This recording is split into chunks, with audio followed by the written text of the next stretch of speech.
Meus caros irmãos e irmãs aqui no santuário, você que celebra conosco da sua casa, e você que vai ouvir esta pregação depois que ela foi aqui realizada. Jesus, ele vai caminhando para Jerusalém, e nesta caminhada ele vai formando os seus discípulos.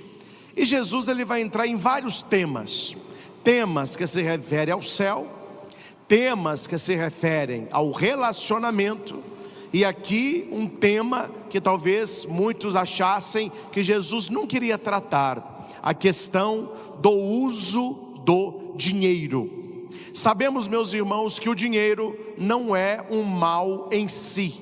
O problema não é o dinheiro, o problema é a idolatria do dinheiro. É transformar o dinheiro no fundamento da sua vida, no fundamento da sua alegria, no fundamento da sua confiança. No livro de Tiago, nós temos uma frase usualmente errada na boca de muitos. As pessoas já me falaram que a Bíblia diz que o mal do mundo é o dinheiro. Não, a Bíblia não tem esse versículo não. O versículo certo é: o mal do mundo é o amor ao dinheiro. Não é o dinheiro, é o amor ao dinheiro. E a minha avó, já falecida, a vovó Alice, ela tinha uma frase, sempre que ela ia pagar uma conta ou fazer algum acerto, ela dizia assim: se paga para nascer, se paga para morrer, e entre um e o outro, tudo se paga. Então, meus irmãos, é uma hipocrisia muito grande as pessoas, até pregadores, falarem mal do dinheiro, porque o dinheiro nos concede tantas coisas maravilhosas. O dinheiro facilita a nossa vida. Não é nem dinheiro de mais, mas também nem dinheiro de menos. Tanto problema faz o dinheiro que falta, como muitos problemas traz o dinheiro que farta. Esse é um ditado medieval. Que não falte, mas que não farte, que nós tenhamos o necessário para ter uma vida digna, uma vida confortável. E aqueles que pelo trabalho, não pela esperteza, pela safadeza, mas aqueles que pelo trabalho e pela inteligência se enriqueceram e têm uma vida mais cômoda na questão financeira, essa pessoa tem condições de ajudar mais. Ela tem condição de propor um trabalho mais digno para aqueles que colaboram com ele. As leituras que nós ouvimos, e nós vamos passar rapidamente por todas, a Bíblia vai nos ensinar qual o lugar do dinheiro na nossa vida. Porque aqui, meus irmãos, é interessante, não é? Não vou falar nome não, eu não ia nem tocar no assunto, mas eu não dou conta, eu sofro infarto. Eu já participei de eventos, onde não sei o motivo, onde o pregador desceu a lenha no dinheiro, e colocou os ricos todos no inferno. Terminada a pregação, era o momento do ofertório. O que o cara pediu? Doação. Como que a pessoa fala mal do dinheiro e logo após ela está pedindo que o povo dê dinheiro? Então a questão, meus irmãos, não é o dinheiro, que é tudo que vocês estão vendo aqui, você que está me acompanhando de casa, toda essa transmissão, tudo que você está vendo aqui na igreja, tudo isso foi adquirido. A comida que nós comemos hoje, a água que nós usamos, a energia, o celular, a casa que você mora, que pode ser até sua, você tem que pagar para o governo para morar nela. Engraçado, né? A casa é sua, você tem que pagar para morar no que é seu. O carro é seu, você tem que pagar para usar, senão eles vão tomar o seu carro. Então, na verdade, nada é nosso, né? A gente está pagando aluguel de tudo, sendo um aluguel mesmo ou no país dos impostos que é o Brasil. Mas o dinheiro bem usado, ele traz para a família uma comodidade muito grande.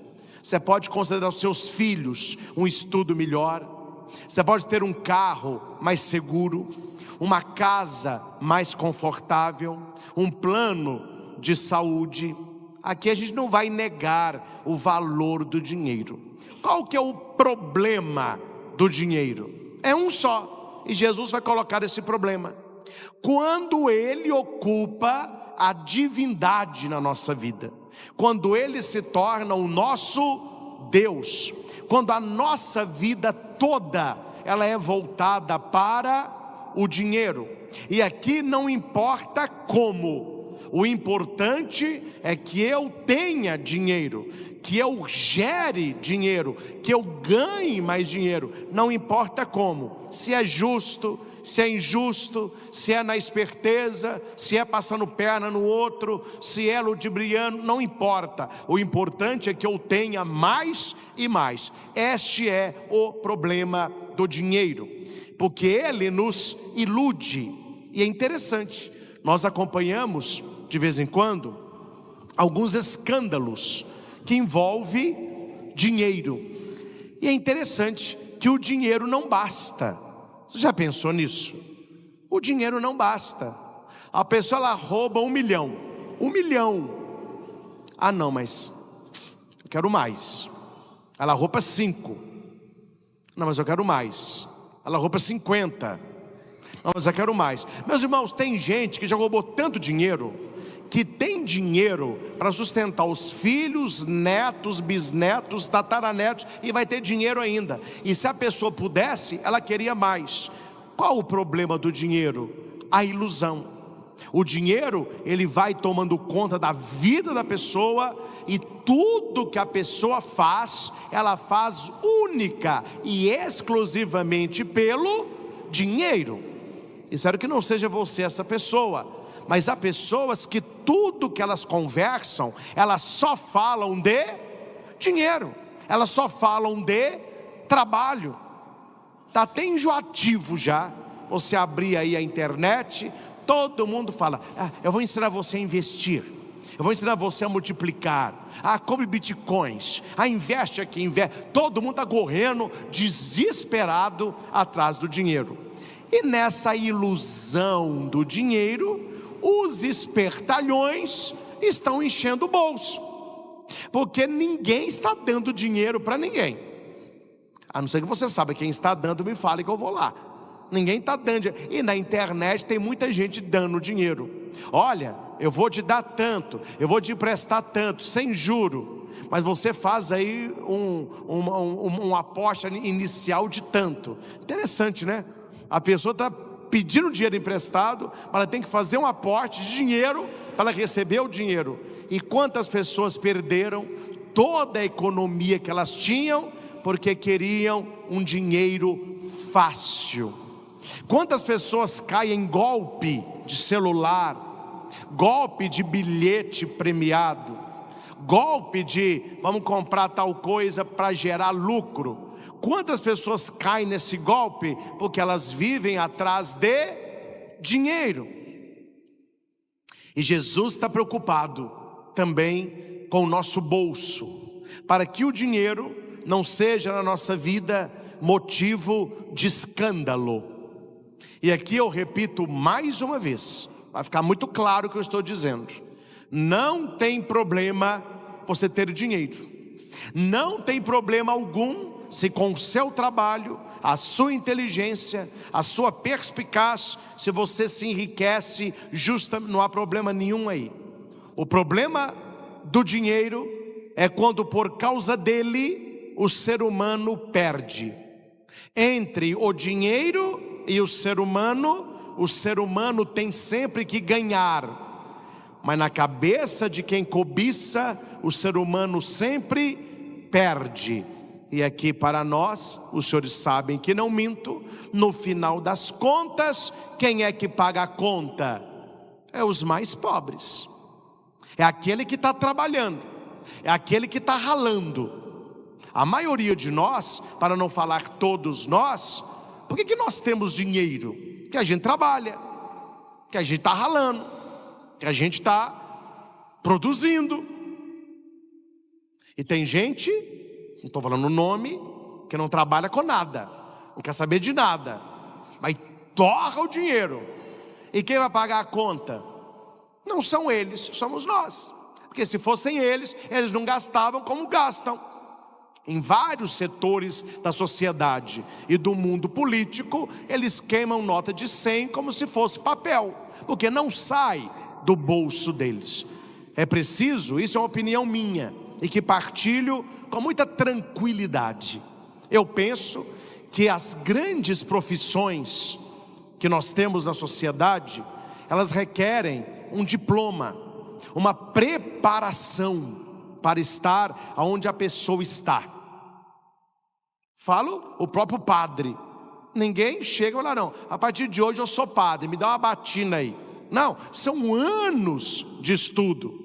Quantas profissões são anos de estudo? Eu penso que para o mundo político seria necessária um estudo, uma formação para estar na vida pública e ensinar principalmente a eles que gostam de ser chamados de autoridade. São autoridades, excelência. Eles não sabem lidar com aquilo que se chama público, porque os bens públicos, o dinheiro público é para o bem social. Quantas pessoas você conhece que estão no serviço público, mas que usam tudo para o bem próprio? Falta uma boa fé, falta uma formação. E a bagunça, meus irmãos, me desculpe aqui a franqueza, começa no nosso meio. Não estou falando só de Divinópolis. Eu conheço pessoas que foram eleitas vereadores, talvez até deputado, pessoas totalmente despreparadas para o cargo, pessoas que não sabiam nem o que iriam fazer ali. E depois nós cobramos que a sociedade não evolui, que não existe o bem comum. Porque quando você trabalha, este bem é pessoal, é familiar. O político, ele cuida do bem comum. Estamos vendo aqui em Divinópolis uma obra esperada há muito tempo, né? Essas ingentes que estão aqui na JK estão fazendo ali manilhas gigantescas para a água escoar. Está tendo aquele transtorno que não tem como entrar, tem como só sair. Mas depois nós vamos agradecer que na chuva esperamos que a água vá. Aquilo ali não está na minha casa, não está na sua casa. Ali o bem é para todos, é um bem público, vai trazer benefício para todos na cidade. Uma praça é o bem público, é nossa. Só que nós reclamamos, e aqui eu vou endossar a minha fala, que o político, ele tem uma visão privada do que é público, e nós não cuidamos do que é público. Inaugura-se uma praça, jardins bonitos, fonte, flor, as lixeiras. Pouco tempo, está tudo destruído, está tudo quebrado. Pisam no jardim, arrancam as flores, jogam tinta na fonte, quebra tudo, rouba tudo, acaba com tudo. Então veja, meus irmãos, aqui está um contexto problemático que só se resolve neste tema com estudo. O estudo, ele liberta. O estudo, ele abre horizontes. E eu não vou entrar aqui, para não ser ainda mais polêmico, como anda os estudos atualmente. Como anda as salas de aula atualmente. Nem bomba tem mais, né? Não vou dizer o nome, mas eu tenho uma professora muito querida, que deu aula para mim na 7ª, 8ª série. Já é uma senhora. Quando a gente encontra, ela não dá aula mais, ela me diz assim: Padre Christian, o senhor lembra das provas que eu aplicava? Ela era... Falei, como que eu esqueço? E eu gostava muito dela, então eu estudava para ela me elogiar. Não gostava muito da matéria não, mas eu gostava muito dela. É uma senhora muito elegante. Falei, então deixa eu estudar, porque ela entregava as provas, punha na mesa e todo mundo pegava a prova. Mas os 5 alunos com a nota maior, ela entregava a prova e dava um diploma. A minha alegria era falar o meu nome, fulano, que eu gostava muito dela. E ela falava comigo assim: então o senhor lembra das provas, Padre Cristo? Eu falei: lembro. Aquelas provas na época era a 7ª série, hoje fala 7º ano, 8º ano. Você lembra as provas? Falei: lembro. Falei: pois é, eu cheguei a dar aula na faculdade. Aquelas provas que eu dava na 7ª série, nem na faculdade eu dava, porque eles irão se zerar a prova. Olha o que ela me disse, para vocês verem como anda as coisas. Mas tem gente que não vê. Mas voltando, por que eu estou tocando nesses assuntos para entrar no assunto da leitura? Porque uma coisa que nós deveríamos ter desde pequenininho, mas não é interesse que nós tenhamos, deveria ter na escola, desde a 1ª série, educação financeira. Não tem. Ninguém sabe mexer com dinheiro. Trabalha, não tem nada. O dinheiro entra, ele sai, você não sabe onde ele foi, não sabe como funciona. A pessoa vai no banco, se o gerente não é honesto, ele vai empurrar para a pessoa um tanto de coisa para que o banco ganhe. A pessoa vai ganhar um troquete, mas a pessoa não sabe. Não nos ensinaram, não tem esta matéria. Então é preciso, meus irmãos, que nós busquemos também na palavra, mas na sua vida pessoal, e tenha uma atenção toda focada nas suas finanças. Eu prego muito para casais. Final de semana mesmo, estava lá em Santa Margarida, missa da família, encontro de casais, éramos lá 470 casais, muito bonito. E eu falava para eles sobre que depois da traição, o segundo fator que mais separa casais é o dinheiro. O problema financeiro, ele só perde para a traição. Então não é uma coisa boba, né? Não é uma coisa que você pode deixar de lado. As pessoas se separam por problemas financeiros. Então a gente tem que saber lidar também com esta área, mas lidar com o dinheiro de maneira cristã. Não há problema lidar com dinheiro, mas de maneira cristã. A primeira leitura que escutamos é uma profecia de Amós. Amós está sendo duro com aquele que ganha dinheiro ou que faz dinheiro à custa dos pobres, à custa dos humildes, de pessoas que não sabem. Eu atendi uma família, já tem algum tempo isso, muito infeliz, muito triste, que construíram durante vários anos uma casa maior, etc. Na época da pandemia, a empresa não estava indo muito bem e o cara queria vender a casa. Alguém, não estou falando o nome da cidade, o cara é agiota, ele foi, até falou: olha, eu te pago em dinheiro vivo, me vende a casa. Só que tem um problema, vou chutar números. Se a casa era 1 milhão, ele ofereceu 400 mil, menos da metade. E o cara apertado, com funcionário para pagar, naquela loucura que foi a pandemia, ele vendeu. Pouco tempo depois as coisas foram melhorando, ele tentou recobrar a casa, o cara que comprou disse: não, claro que eu vendo. Ah, você vende para mim de novo? Claro. Aí quanto? 1 milhão. A consciência não dói, dorme, come. E tem uns que vão até a missa e comungam, e acha que está tudo normal. Eu sou esperto.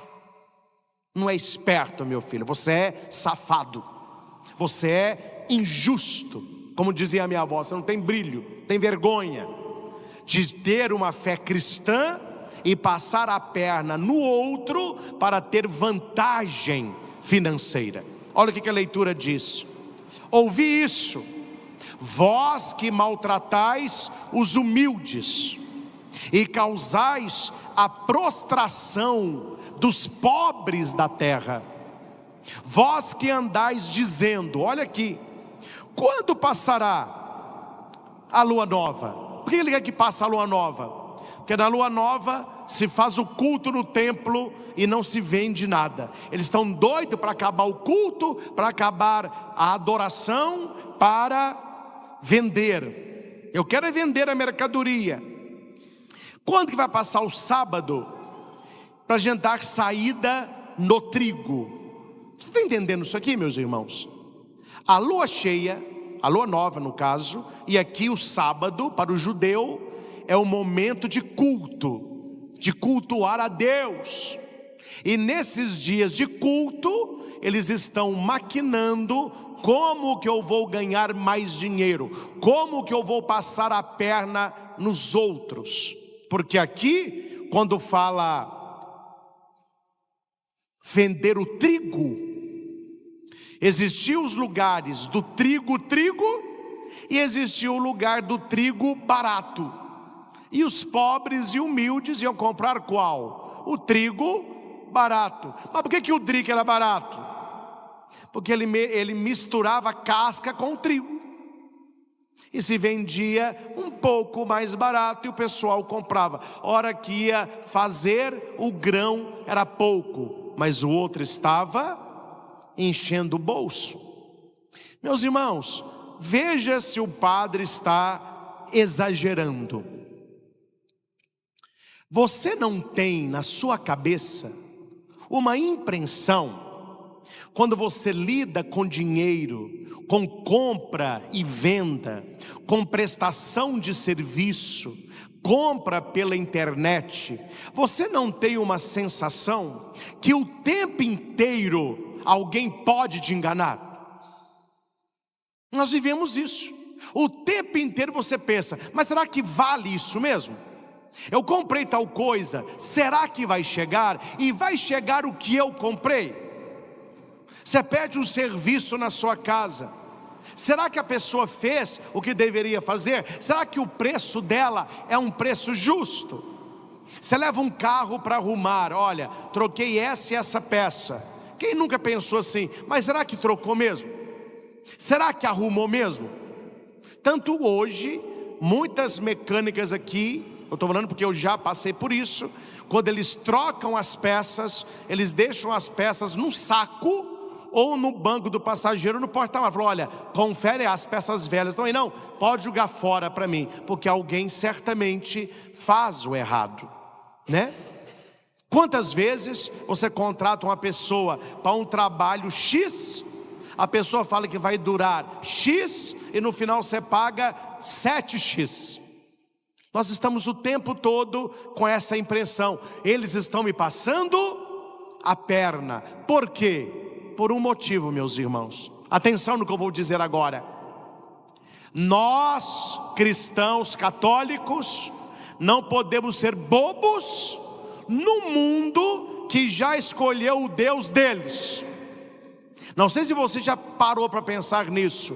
O mundo já escolheu. Eles escolheram qual Deus? O dinheiro. E nós estamos vivendo neste mundo. Aí a grande questão: como que nós cristãos católicos, que precisamos de dinheiro, que trabalhamos para ter dinheiro, precisamos comprar e vender, como que nós vamos lidar com esse dinheiro no mundo onde o dinheiro é Deus e não é o nosso Deus? Muitas vezes nós somos chamados de bobo, não é humilde, é bobo. A lida com tal pessoa, a pessoa reza, a pessoa é de igreja, e pessoa de igreja é pessoa boba, ela não sabe lidar com dinheiro, ela não tem educação financeira. Eu, meus irmãos, fico com um pé atrás quando eu vou comprar uma coisa para mim, e eu fico com os dois pés atrás quando eu vou comprar uma coisa para a igreja, porque quando é para a igreja, eles metem a mão. O preço é X, eles colocam várias. Ah não, a igreja tem. Igreja tem. Por isso que a gente vai fazendo cotação, não fala para onde que é. Ah, quanto que é tal cano, tal trabalho, tal serviço. Tá bom. aí depois a gente apresenta os 3 orçamentos e pega aquele mais viável. É impressionante quando a pessoa vê que alguém é honesto. A pessoa hoje honesta, ela é vista como alguém que eu posso passar a perna. Uma pessoa honesta para o mundo é uma pessoa boba. Se você cobrasse 500, a pessoa pagaria. Por que você cobrou 150? Não, porque vale 150. Mas é bobo mesmo, viu? Mas é bobo, hein? Já dizia o poeta, né? Chegará o dia que o honesto terá vergonha da sua honestidade. Hoje é a esperteza que manda. E tem lugares que eles contam sem vergonha nenhuma e são aplaudidos. Conta um aqui para vocês. Conta aí, cara. Vendi essa semana um carro usado. Vendeu? Vendi. Você acredita que ele foi batido? E eu consertei a porta de tal maneira que a pessoa que comprou não viu que a porta era batida. Mas quanto que valia esse carro? Valia no máximo uns 45 mil. Você acredita que eu consegui vender por 60? 15 mil a mais. Esperteza, hein, cara? Vou pagar uma rodada aqui para vocês. E ele é aplaudido. As pessoas falam: nossa, 15 mil? Você conseguiu pegar 15 mil a mais do valor? A pessoa deveria ter vergonha de falar isso, porque ela está roubando, ela está vendendo gato por lebre. Mas como a sociedade escolheu o dinheiro, isto é causa de elogio, de louvor. É uma pessoa esperta. A pessoa quer aumentar peso. Eu vi um vídeo na internet, um tanto de frango passando, e o pessoal com uma injeção de água, dando injeção no frango. Aí eu falei: mas que injeção que é essa? Meu irmão, é água. Aí depois congela o frango. Na hora de vender o frango, aquela água, ela pesa. Aí você compra um frango desse tamanho, sabe, a panela tem um pintinho. Não é não? Você compra um frango desse tamanho, tem um pintinho. O que aconteceu? Tudo água. E o pessoal não tem vergonha. Eles não apenas injetam água, mas alguém filma, e eles não têm medo de postar, porque a pessoa vai dizer: não, eu estou injetando água no frango. E a sua safadeza qual é? Aumentar peso, diminuir medida, pode levar aqui a 1 metro. Você vai olhar, é 90 centímetros. E de 90 em 90, ganha-se no final. Adulterar balança. Tem uma história que eu gosto. Não é que eu gosto que a pessoa injusta se dê mal, mas a pessoa que não é certa, ela precisa ser desmascarada. A pessoa tem que ver que o que ela fez afetou os outros. E nós, aqui eu não vou dar exemplo nenhum para ninguém me processar, mas nós, entre nós, e não no microfone, que eu não sou louco para falar isso aqui no microfone, mas entre nós precisamos mostrar para as pessoas ao nosso redor quem são os safados da sociedade.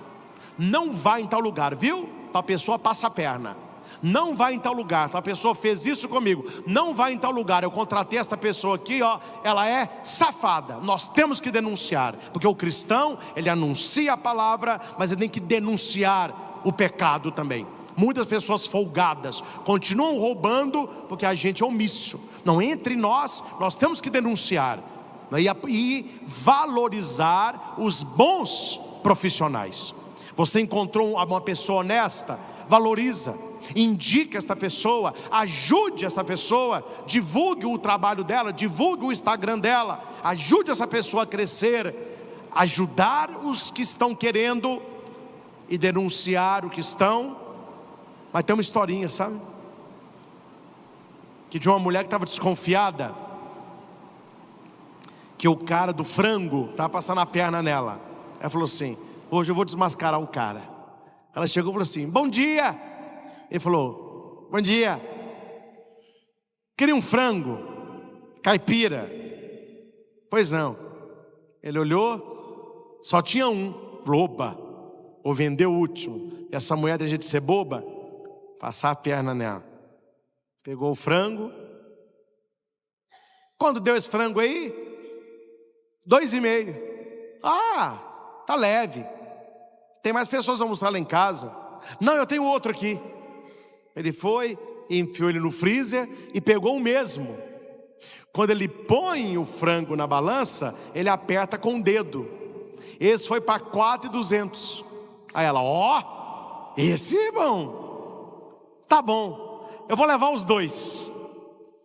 Pode embrulhar, eu vou levar os 2. O final da história eu não sei, meu filho, mas eu sei que o cara foi desmascarado. Este é o sentido da pessoa que vive para o dinheiro. Podendo, guarde o que eu estou falando com você. A pessoa podendo, ela vai passar a perna em você.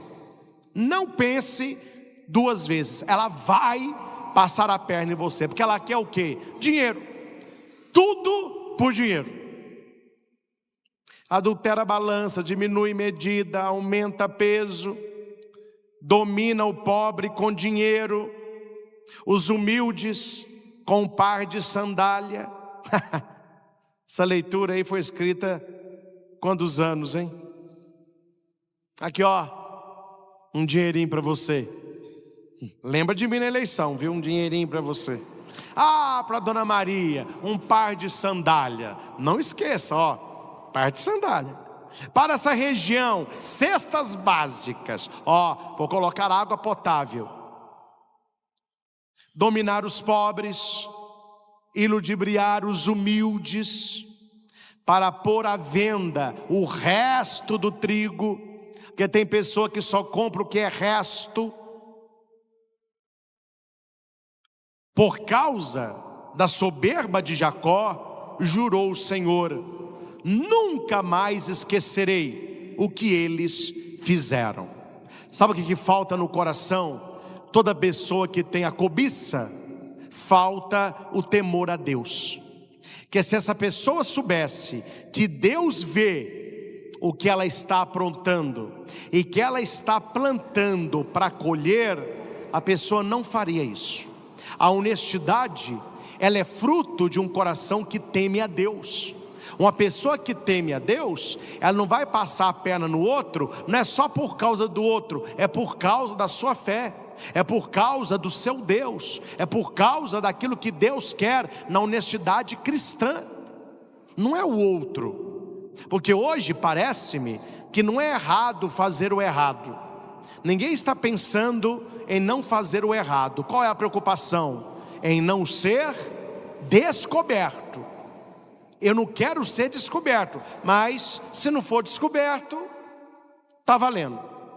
Olha a segunda leitura da primeira carta de São Paulo a Timóteo.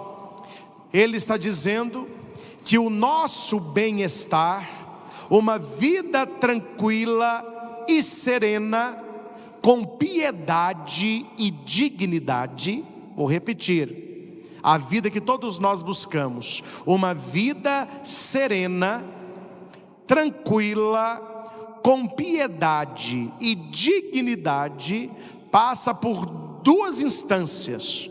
A primeira instância, os que nos governam, as autoridades constituídas, os nossos políticos. Segundo, os que ocupam altos cargos, seja na sociedade, seja nas grandes empresas. E o que Paulo está dizendo?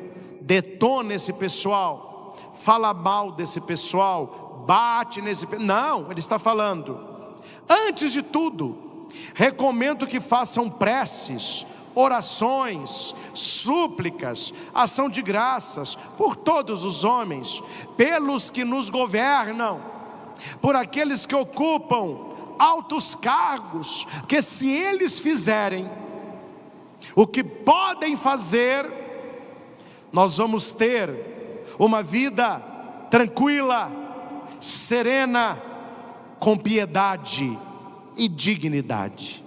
Meus irmãos, um político temente a Deus, um político que tem um olhar social, ele faz um bem tremendo. Ele pode ajudar tantas pessoas. Como eu fico feliz quando eu viajo e eu chego numa cidade, eu sempre pergunto: o que mantém essa cidade? Qual que é a fonte de renda? Como que eu estudo aqui? Aí eu sempre toco no assunto. E o prefeito? Como que é? E os vereadores? Como eu fico feliz quando o povo está feliz. Nó, padre, é bom, viu? É bom. UPA, creche, asfaltou, está fazendo isso. Um político envolvido com o povo tem uma vida mais tranquila. E para os nossos políticos, começando do presidente da república até os nossos vereadores, para todos estes, a nossa oração. Precisamos rezar por eles. Você vai rezar o Santo Terço? Eu ofereço esse Santo Terço para o presidente, ofereço esse terço para o STF, para o Senado, os deputados, etc. Então a gente fala: padre, oferecer terço? Hoje eu vou te falar, não, meu filho, ofereça terço, reze. Porque a Bíblia diz que para os governantes nós precisamos dobrar o joelho em oração. Eu penso que o Brasil teria governantes como a gente sonha, se o povo rezasse mais por eles. Que para detoná-los não falta quem, mas quem está rezando, quem está jejuando, quem está oferecendo sacrifícios pela santificação deles.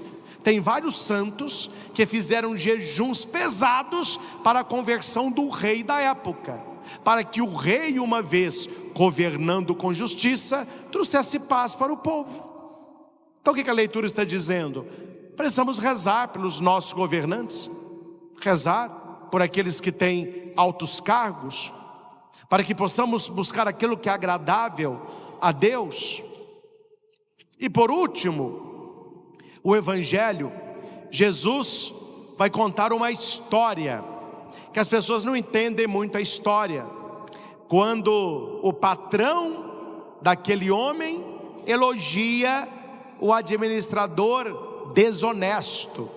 Mas como que ele elogia o administrador desonesto? Você vai entender que ele não está elogiando a desonestidade do cara, que ele perdeu o cargo, mas ele está elogiando como que o cara sabe lidar com os bens deste mundo, e nós não sabemos lidar com os bens de Deus. Ele sabe lidar com o bem material, e nós não sabemos lidar com os bens espirituais. A historinha é muito simples de ser explicada.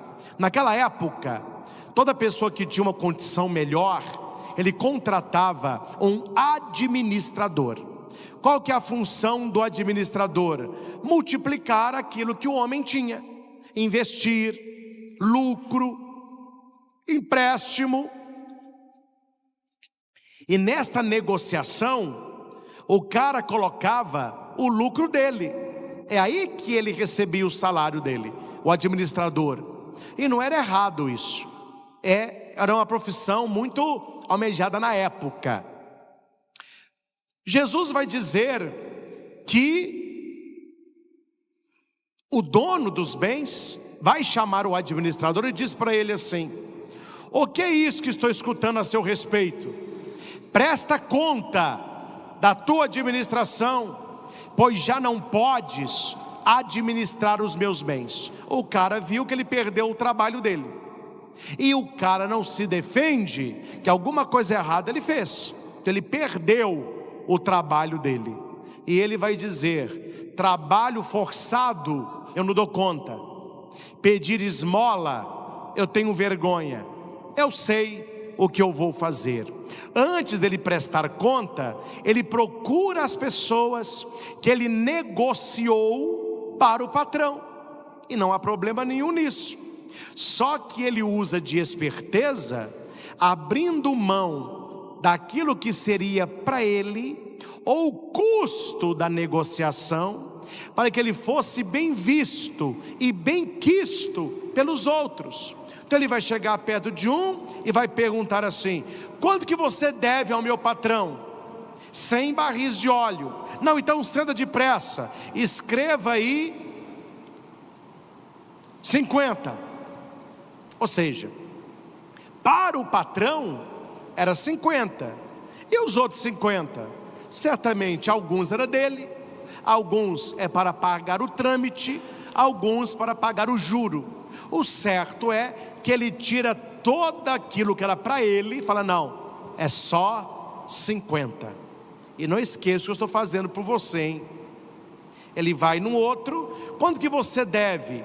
Aí eu devo 100 medidas de trigo. Não, escreva 70. Diminuiu também. E o Senhor elogiou o administrador desonesto. Ele foi desonesto para com o patrão, mas ele foi esperto para com ele, porque uma vez que o patrão o mandasse embora, as pessoas que ele diminuiu a conta o receberiam, ou talvez até o contratassem. Aí Jesus vai dar o fechamento da parábola dizendo assim: com efeito, os filhos deste mundo são mais espertos nos seus negócios do que os filhos da luz. Vou sair do dinheiro aqui, vou pegar o love, o amor. Olha para o padre aqui. O rapaz está se agradando da moça. O que ele começa a fazer? Primeira coisa, toda mãe sabe quando o filho está gostando de alguém. Ele começa a vestir melhor, passar perfume, ele faz a barba, penteia o cabelo, começa a agradar a moça, leva bombom, quer chegar perto dela, chama para sair, leva ao cinema. Ele vai construindo, até que um dia ele fala para ela: olha, não sei se você está pronta não, mas eu preciso te dizer uma coisa.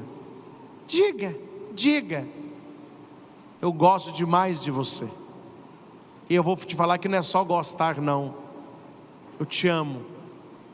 Está aqui uma caixa de bombom, em forma de coração, língua de gato, toma, te amo. E daqui uma aliança, quer namorar comigo? Ah, que lindo. Ele foi esperto, porque ele foi construindo o que ele queria, para chegar até onde ele queria. Conversava hoje, lá em Santa Margarida, com um pai, falando que toda vez que os filhos querem alguma coisa, primeiro eles chegam no pai: bom dia papai, abraça o pai. Eles são muito carinhosos com ele, mas quando eles estão carinhosos, além: te amo papai, dá um beijo, falou: oh, que lindo, o senhor é tudo pra gente papai, oh, preparamos um café, vem tomar com a gente. O pai: meu Deus, família maravilhosa.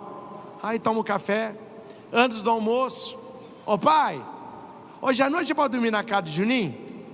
O pai falou assim: ah, está explicado, preparar o terreno para eu. Nós sabemos qual o caminho que a gente faz para chegar aonde a gente quer.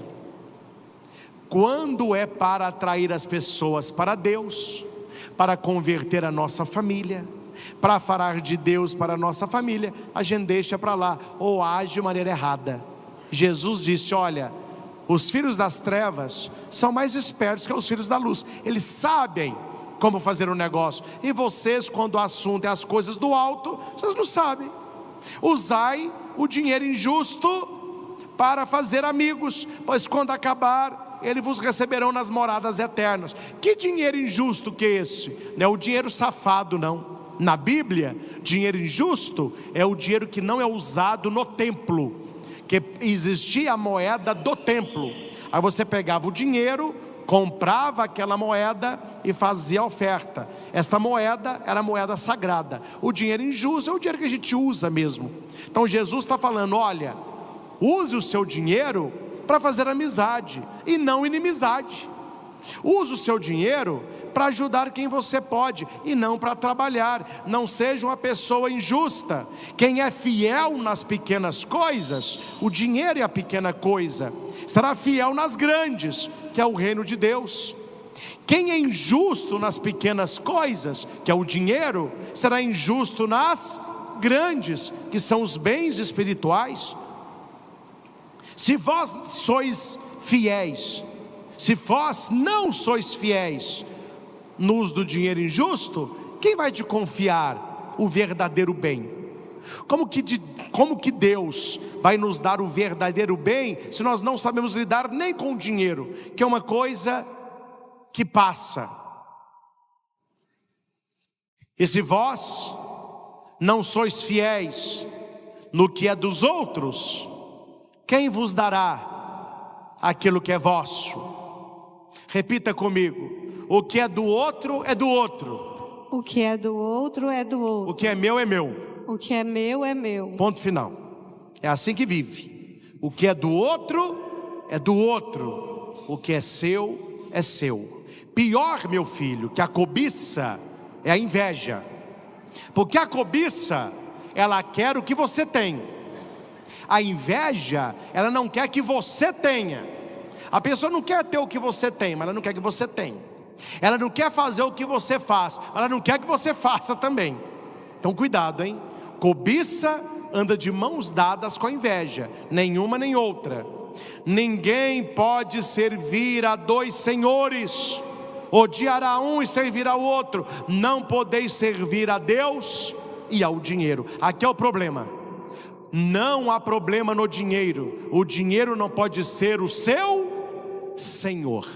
Meus irmãos, que essas leituras nos ajudem, nós que aqui estamos, a ter uma vida mais justa, mais digna, respeitando o que é do outro, cuidando daquilo que é nosso, trabalhando para a nossa vida financeira, mas jamais usando de esperteza, de roubo, de situações com terceiras e quartas intenções para obter lucro. Cuidado, quando você é rico para o mundo, mas é pobre para Deus. O que adianta o ser humano ganhar o mundo inteiro se ele perde a própria salvação? Amém? Amém. Feche os seus olhos um instante. Vamos pedir a Jesus a sua graça, para que nós não sejamos dominados pelo dinheiro, mas saibamos usá-lo com sabedoria. Uma vida mais tranquila, mais serena, em paz. Deus eterno e todo-poderoso, nós sabemos o valor do dinheiro na nossa vida, e que quantas coisas eu necessito, e que só virão pelo dinheiro. Obrigado, Senhor, pelo meu trabalho, pelo meu salário, pela minha renda. Obrigado, Jesus, por todo o dinheiro que eu já tive, por todo o dinheiro que eu tenho e por todo o dinheiro que eu terei. Obrigado por tantas coisas que eu comprei e que me fizeram tão bem: comida, roupas, moradia, estudo, viagem, remédios, tantas e tantas coisas. Sabemos, Jesus, que o problema não é o dinheiro, mas a idolatria. Transformar o dinheiro no fundamento da nossa vida. Afastai de todos nós, Senhor, a esperteza, a injustiça, a mentira. Que nós tenhamos vergonha de passar a perna nas pessoas, de cobrar valores injustos,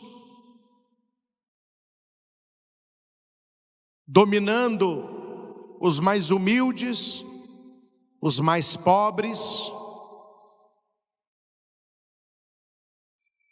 Conceda-nos, Senhor, sabedoria na nossa vida financeira, discernimento na nossa vida financeira. Abençoa, Senhor, o nosso salário. Abençoa, Senhor, a nossa carteira.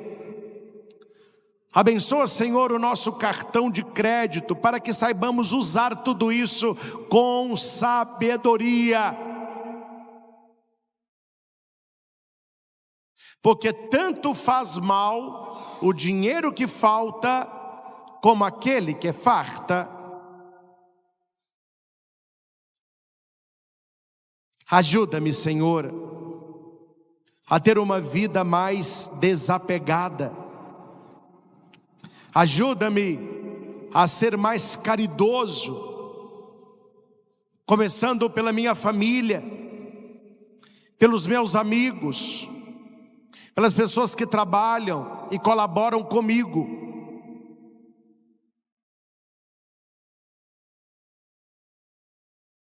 Ajuda-me, Senhor, a ser uma pessoa honesta a teus olhos.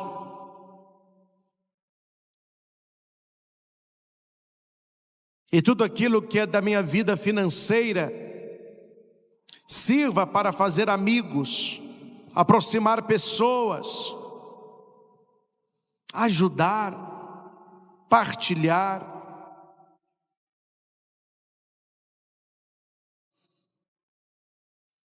Nós rezamos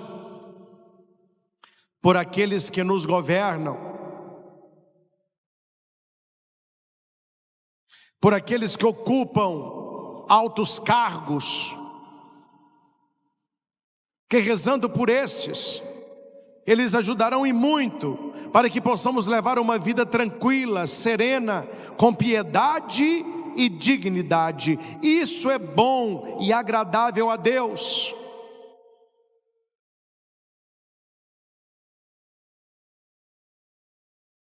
Obrigado, Jesus,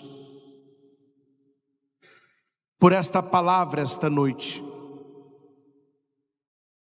E eu te peço por todos aqueles que se encontram desempregados, endividados, pessoas que estão passando necessidades financeiras, influindo em toda a família, pessoas onde o salário não dá para ter uma vida digna e tampouco serena. Abençoai, Senhor, o nosso país, uma nação tão rica, mas de um povo cada vez mais pobre. Que o dinheiro jamais paute as nossas ações, e que nós não sejamos definidos pelo valor que possuímos, mas sim por sermos filhos e filhas de Deus, com dignidade.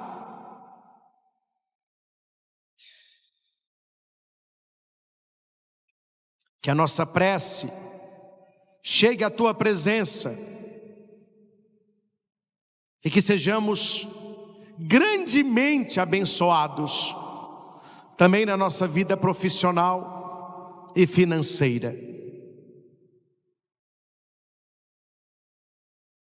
Que a nossa confiança, que a nossa esperança, que a nossa fé esteja em Deus, nosso único Senhor e Salvador Jesus, porque é impossível servir a dois senhores.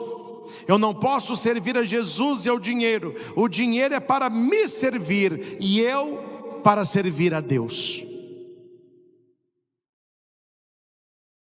Que essas palavras, Jesus, encontrem no nosso coração uma terra boa e que elas frutifiquem, sobretudo, para uma vida mais santa, que busque as coisas do alto, aonde o ladrão não rouba e a traça não corrói. Nós te louvamos, exaltamos e bendizemos. Louvado seja nosso Senhor Jesus Cristo, para sempre seja louvado.